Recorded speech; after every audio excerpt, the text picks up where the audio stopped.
Hey everyone, Madilynn here, the chapter goddess. I am a mom, author, blogger, freelancer, podcaster, producer, and overall creative. With this show, I really want to focus on creatives and bring their authentic self to life. How are they motivated to pursue their passions? What have been the struggles along the way? Does self-care play an important role in who they are today and how they connect with the creative flow? Bringing one's authentic self to the forefront is important in this world that we live in currently. Sharing your self-care, your tips, and how you stay on track for things without losing it completely is also important. Self-care is not talked about enough, and authenticity and self-care are what I like to highlight with my creatives, as well as getting to know them. So get ready for a fun and entertaining show. Hit the like button, subscribe if you haven't already, and let's get ready to meet this episode's guest. Hello, everyone, and welcome back to another episode of the Chapter Goddess Book Chat. I have a fantastic guest today hanging out with us and bringing us some new books to read. Let's bring in our guest, and I'll let him introduce himself and tell us a little bit about his work. Morning. I'm James Meservy. I'm excited to be here. Most of my work is young adult fantasy, and do a little bit of other speculative fiction, just as stories come to my mind. I'm from northern Utah. I presently live in southeast Idaho with my wife and kids, and I'm super excited to be here today. I'm excited to have you on. So let's start with, where do you get your inspiration for your stories? The majority of the time, it's from dreams that I have. The United, book one of the Realm of the Light series. Most of the scenes that got into the final draft just came about from me thinking, processing, and dreaming about how the story needs to go. I have a couple stories that were inspired by conversations with other authors. The best example I have is Cross of Roses. It's a science fiction, it's a fantasy thriller about a priest that uses magic to purify his flock. Serial killing priest. A friend of mine, Alicia Scarborough, suggested several years ago that she thinks I would be good at Christian fantasy or Christian thrillers, and I asked her what would be a Christian thriller, something about a serial killing priest, and she's like, well, I was asking playfully, and she responded by, well, yeah, it could be. And I tried going Christian fantasy, or trying to go Christian thriller with it, and magic just kept showing up. So I got rid of the Christian part and turned it into a fantasy thriller, and I'm very pleased with it. But here again, Allie gave me the original inspiration, but a lot of the scenes, a lot of what happened just came by processing and dreaming and daydreaming and thinking about the stories. Holy cow. So that totally gives me like Warrior Nun vibes. Have you seen that series on Netflix? No. It's kind of, so instead of it being a serial killer version of nuns, like it's these secret nuns that know how to fight and kick butt, and they go around killing demons and people possessed by demons, and like total like gory stuff with that. And I don't know, that's kind of what it makes me think of. That's really cool that you took that and turned it into such a fun idea. Yeah, that particular project, I want to talk more about the United, but that particular project on Cross of Roses was a lot of fun for me. It was very, very different.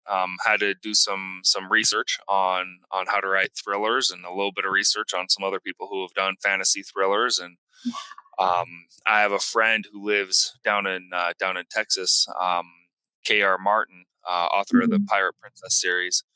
And I relied heavily on her on some of the landscapes down around Laredo and the Rio Grande Valley, how to create the landscape. And Karen was very, very helpful.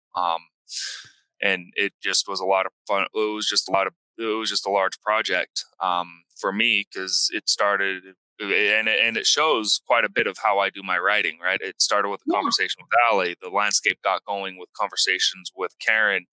My friend Jay and Tomzak helped out quite a bit in how to process the different stories. And I love working with and bouncing ideas off other authors. That's the biggest part of my process, is I find beta readers or other author friends, or and people that help me process through the stories, and then I think about it, and then the dreams happen, and then I'm able to write them down. And anyway. Sweet. So, how did you begin to build the community of authors and beta readers that you have now? You know, I am. It just takes me a minute.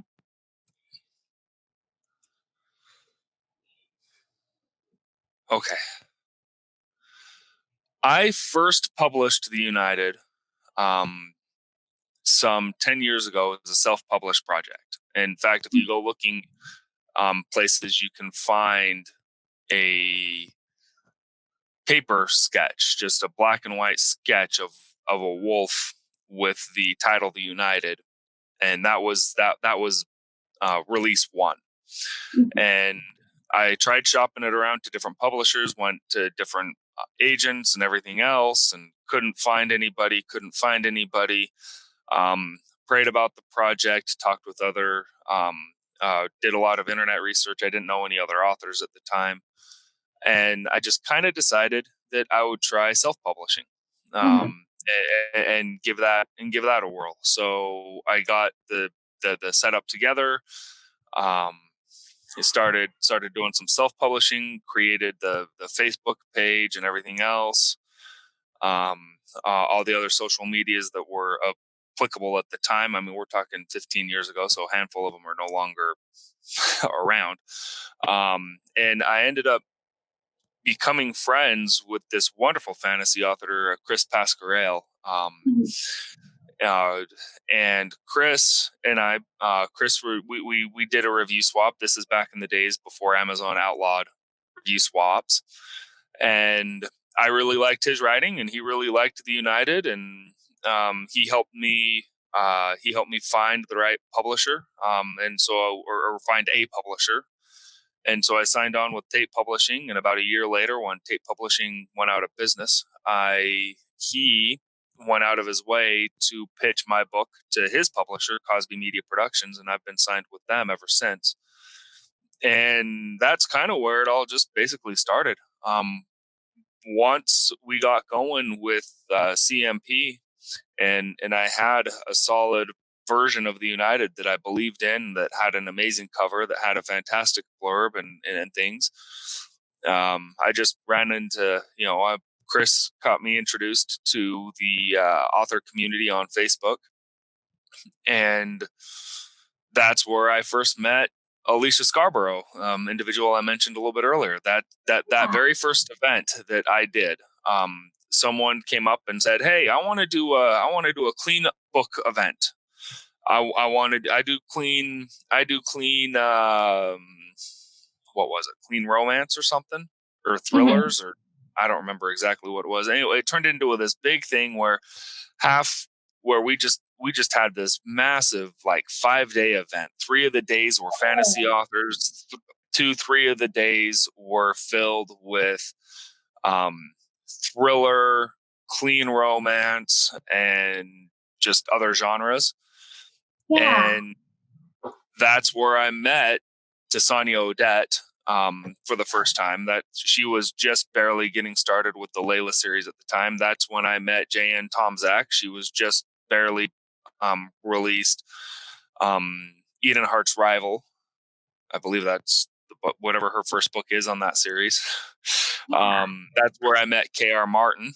Karen was just getting started on the Pirate Princess. And then, of course, from that first event on, Allie and I have been best friends. Alicia Scarborough, down in Georgia, just one, and she and I just really hit it off. Became really tight friends, and shared a lot of the same points of view. And from that original core of people, Allie and I, when we got actually involved in the event, were having a conversation about some mythical creatures that she had created. And this person kept interfering in our conversation. And after about a half hour or so, Allie's like, "Hey, do you know anything about this Tracy Bradford person?" And no. Mm-hmm. So we went looking and found out that she's the author of a wonderful fantasy series, and the three of us have been working on a collaboration.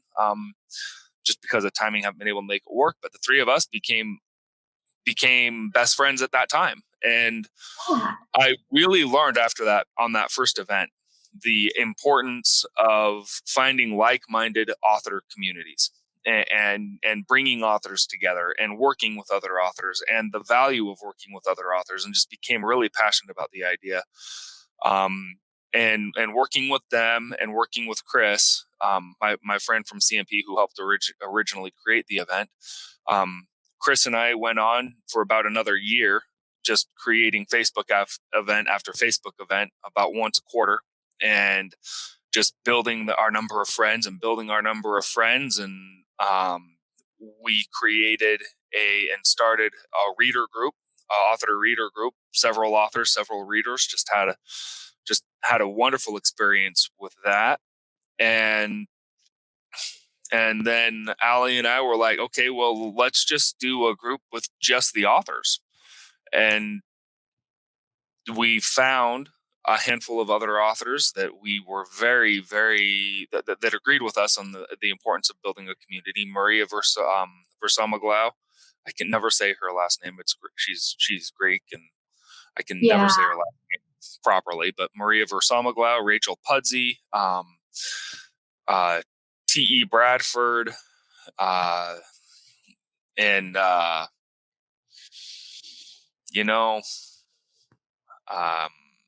I cannot remember Stacy's. I can't remember Stacy's pen name right now, but we all got together and we decided we'd build a community of authors, which has since become Burning Embers.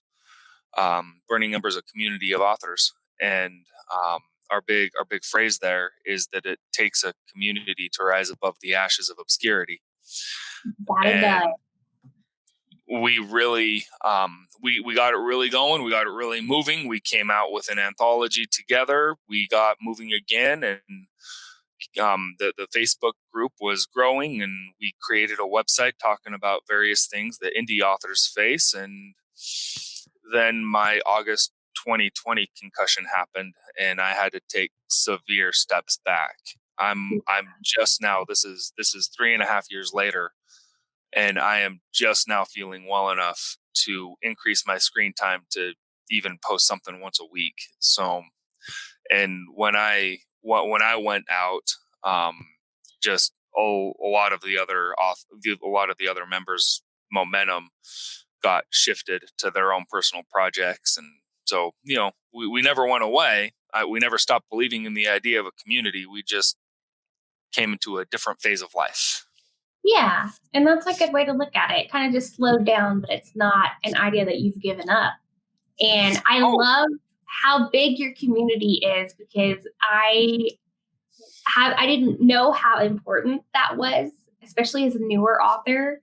until I met kind of like some of the people I have now. But it makes a huge difference in the way you write, in the way you publish, in the way you market. Like, so huge, like huge difference. Yeah, it's been a world, and I'll tell you what, that this is just me being real for a moment. Before my concussion, before my August concussion, I was doing strenuous exercise, 20 minutes a day. I was doing aerobic exercise 20 minutes a day. I was riding probably 6-7 hours a day, plus working at working as a forklift operator throughout the whole time. And then the August hit, and it threw me into a really severe depression.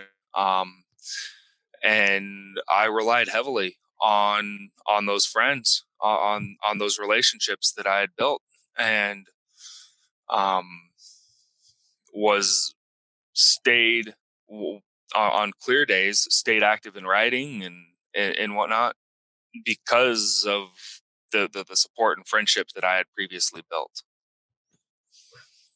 That makes me happy and like a little tearful because I totally like get that. Because not when you have such a severe concussion with lasting impact, like you've mentioned, it's those friends really are important, especially um, I'm going to kind of go into my case. I had to give up my competitive horseback riding and stuff because of my concussions. And I was qualifying for world competitions and stuff. And I had to stop. So it's, yeah, yeah. So, but let's shift gears a little bit. Tell me about The United. Tell me about that book and like everything you've got tied into it. Well, if there's a fantastical version of someone's real life story, you're not going to. That's going to be the United's journey with me. When I was in fifth grade, I was given a creative writing assignment to write a Halloween story, and I created this story about a wolf that could steal people's souls, and called it Dark Fang, submitted it to my teacher. My teacher gave me an A, came to me after class and said, James, this is really good. With a little bit of help, if you agree to work with me during recess and maybe after school a little bit, we can get this published with all the other in some publications. And I looked at her and I was like, I don't want to be a published author. I don't want to do that. And she said, okay. And then in 10th and then in 7th grade, I was asked to do another creative writing assignment based around Halloween. And so I wrote the Dark Fang 2. And then in 10th grade, I was given another Halloween assignment, and you're starting to see a pattern here. And I wrote Dark Fang 3. Yeah. And the short stories just always, they just stayed with me. The characters just stayed with me. And I did not want to write them. I did not want to write them. I did not want to write them. And after about 10 years of that cycle, from until I was about 23, 24, I decided, you know what, maybe it's time to get these stupid stories out of my head and just write them down.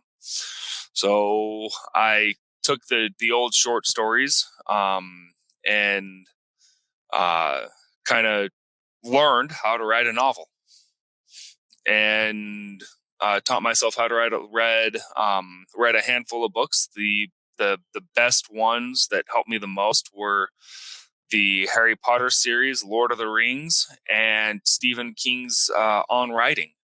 You know, they helped me out the most on how to craft a book, how to craft a young adult book, how to craft a young adult fantasy, and then the early drafts, of course, were incredibly painful, incredibly horrible, incredibly boring, filled up with too much detail, not enough detail, too much of this, too little of that, and so I eventually, but I never gave up on the story because the story wouldn't give up on me. And so, about however many years ago, we came upon the thinking about it and dreaming about it. And I started seeing the United in a completely different light. Took all of the drafts that I had, threw them all away, started fresh. And the rough draft of what is now the United was born. That's brutal. You just throw them away. Like, man, I think I would cry just a little bit. Characters' names changed. Leanne's original character name was Shelley. It was on that last final draft that, in my mind, this petite redhead walked up to me, said, "Hi, my name's Amanda Adams, and I belong in this book." Sweet. Gotta love and I was like, hey, pay attention to me. Okay. And people who followed me on Facebook back several years ago will of course remember Amanda as being my lead character on all of my character driven posts. Amanda's the one that Amanda was that persona, that character is when I do character takeovers, she's the one who does it. Nice. I had a lot of fun with Allie, previously mentioned authors Allie, Jules, and Karen, having conversations. Our characters having conversations with each other through Messenger, and just and that just came about because she came up to me and said, "I belong in this book, and this is where I belong." And then some other things showed up. I started seeing the United fit into a larger universe than just a small single book story. And then that's where Arcturus Hunter came from. That's where Amaranth came from, is realizing that this is part of a much larger world than just a small thing. That's so cool that it just like expanded like that. Do you find yourself kind of getting lost in the stories when you start writing them? So I can't imagine an author ever not getting lost in their stories, personally. But in my immediate experience, how I fit myself into the world is taking a couple step backs to the larger universe as a whole. The realm of Rai has several realms of mortality, and at the end of our mortal existence, we enter the realm of Rai as a creature of Rai, and I was the individual selected on the realm of Terra to share the experiences of the realm of the light with my world. And so my friends talked to me about what their experiences were, and then it's my job to write it down and share it with our world so that we don't say so that we can have a better fate than they did. Yeah. Nice. So out of your characters, do you have one that you kind of prefer over the others?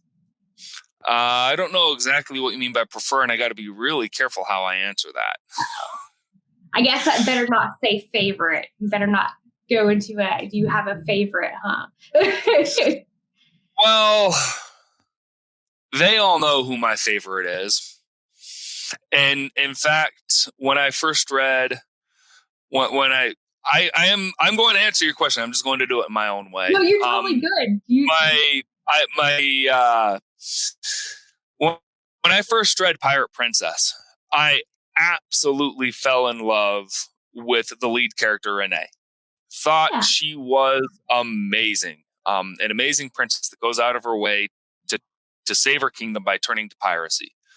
K.R. Martin's concept in The Sovereign of the Seas is amazing. I loved it. And Renee is incredible. And Amanda Adams has been jealous of Renee ever since. I love it though, because like she's got a good personality. Sounds like.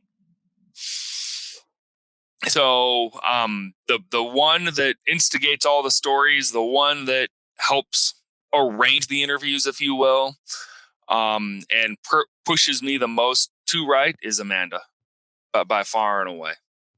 Let's talk more about her. Like, what is her story? Because I am extremely curious now. So per the United, she enters the United as a stuck-up, wealthy teenage girl that actually is based on someone I knew in the community that I grew up in. I can't loosely based on some personality traits of some girls that came from wealthy families in the community that I grew up in. Yeah. And she meets TJ and Leanne in Blaze, and she sees how tight they are together and how close they are and how much they love each other. And she realized that her friends don't act like that. So she stopped hanging out with her then friends and started hanging out with these people that helped her feel better, helped her feel like she was wanted, not because of what she had, but because of who she was and the way she was. And just absolutely loving, absolutely generous, absolutely wonderful person. Wow. How did she fit in with those girls for so long before realizing she didn't like? Well, and this here again is based on what I saw in the community I grew up in. People with similar household settings tended to be together the most. So those of us who lived on ramen and peanut butter spent our times with people who grew up on ramen and peanut butter. The people who had gourmet dining and expensive homes and all the other things that go along with that level of living hung out together. And she just kind of realized that just because that's how her parents decided they want to live, that she just isn't happy around those other people that are her peers. Yeah. And that is based on that's based on what I saw growing up in my community. Yeah. Yeah. Definitely like her for choosing the better alternative, because nothing wrong with ramen and peanut butter ever. I mean, together maybe, but so now that you've got this work out there, what does Amanda want? Does she want you to keep writing more of like what's going on in their world? I still have to write book 5. I still have to write book 5. I'll be straight up honest with you. I did the United. The United was originally, the Realm of the Light, when I first wrote it, was originally supposed to be a 3-book series. And then I wrote the rough draft of what is now called Shades of Mortality, and realized it doesn't end it doesn't finalize anything. Yeah. And I wrote the rough draft of what is now called Denizens Among Us, and realized and I was getting Denizens Among Us ready for publication when I realized there's more to Arcturus's story than what Denizens can cover. And so Perfectly Evil, the book that is now called Perfectly Evil, was born. And then my original 3-part, my original trilogy then became 4 books, 2 prequels, Denizens Among Us, Perfectly Evil prequels happening long before the events of the United, and then Shades of Mortality not completing a series. And so I've got to finish it. I have several ideas. I got several drafted ideas, but it's not my top project right now. Right now I'm actually working with an author coach about a what I like to call as my 1984 retelling, with dragons playing the part as Big Brother. Ooh. And that's going to. I don't have a name for the series. I don't have a name for the first book yet. But the overall series is going to be called Dragon's Deceit. In preparation of working on Dragon's Deceit and helping set the world building, my short story that is presently out, Lord of the Deep, is the world building short story that I released for that. So it's yeah, Amanda still pushes me and reminds me that I got to keep going, that I still have to finish her world, that I'm not done with book 5. Some other ideas that I have floating around in my head are expansion of other realms of mortality that are related to the realm of the light. In I Am Master Serve, a realm of Gestovia, that story still needs to be told. That overall novel needs to go through. And in the end of the Realm of the Light series is going to introduce the beginning of the Realm of the Triad series. The Realm of the Triad is going to be a basically 3 different philosophies arguing with each other, rather than the dualism of good and evil and light and dark that we have here. It's going to be 3 philosophies that argue with each other all the time. And I don't know any more details about it than that at the moment. Have ideas, have some sketches written down, but I don't really have anything concrete. But definitely continually reminding me of what's next. Amanda's kind of my conscience of what my next writing priority needs to be. Ooh, I like it. So something I really like to bring up during the shows with any creative I speak with is the topic of self-care. And I know I kind of hinted that it would happen in the document I had you fill out for the written portion. But tell me a little bit about what you do for self-care.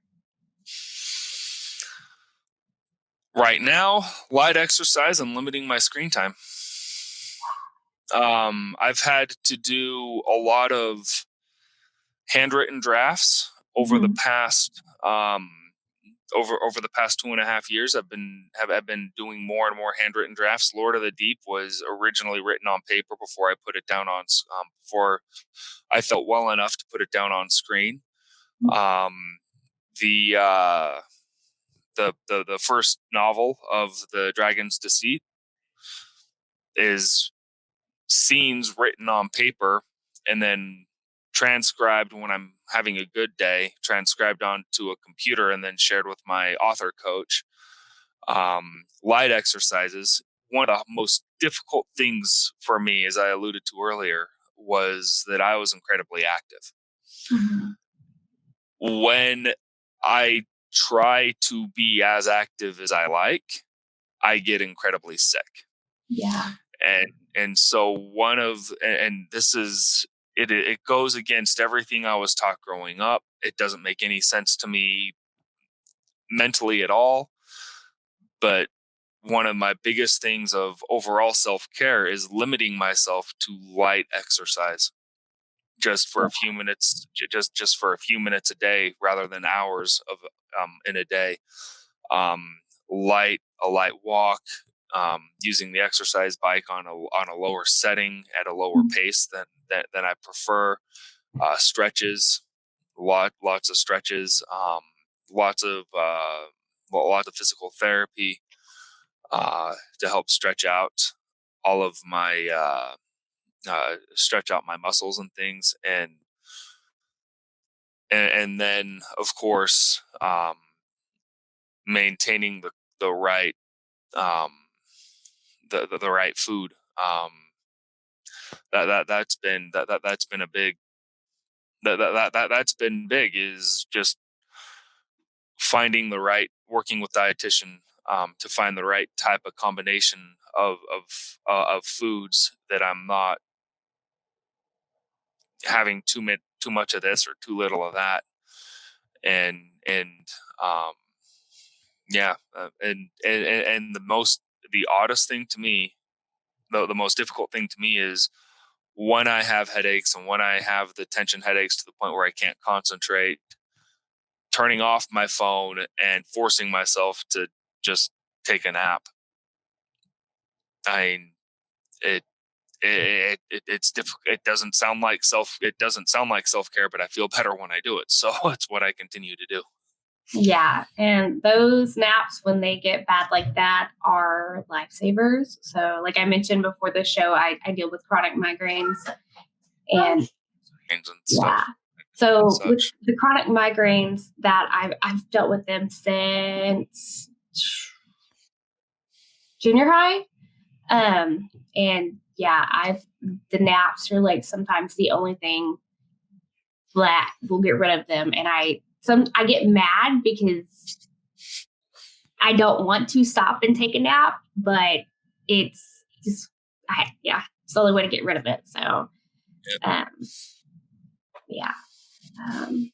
Okay, final question. If you could share a tip to a author starting out, what tip would you share with them?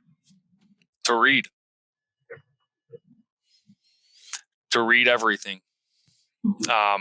Not just self-help how to write books, not just your genre, but everything. I cannot tell you how much I learned about world building from reading one of the I hated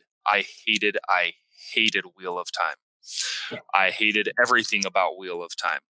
I hated the characters. I didn't want anyone to succeed because I did not like Rand. I did not like Egwene. I did not like the only character in that entire freaking thing that I actually got along with and liked was Perrin. I didn't even like his wife. I did not like Wheel of Time. But my wife absolutely loves it. And a friend of mine challenged me when I started to read it that I have to read the whole thing. And I accepted the challenge, and I'm too stubborn to go back out. And so one of the most pivotal changes happened when I stopped reading Wheel of Time because I promised someone I would do it, and started reading Wheel of Time because it is acclaimed as one of the best fantasy novels, one of the best fantasy worlds ever created, that the world building is phenomenal, that the character development is wonderful, and decided to read to learn how Robert Jordan wrote and how he created such a wonderful world and how he developed these characters to the point where I knew them inside and out and disliked them all. And that has made the world of difference for me. And so my advice is to read, even if you don't like it, find something that author did well. Learn from them. Learn from the writing. I do reviews on my blog.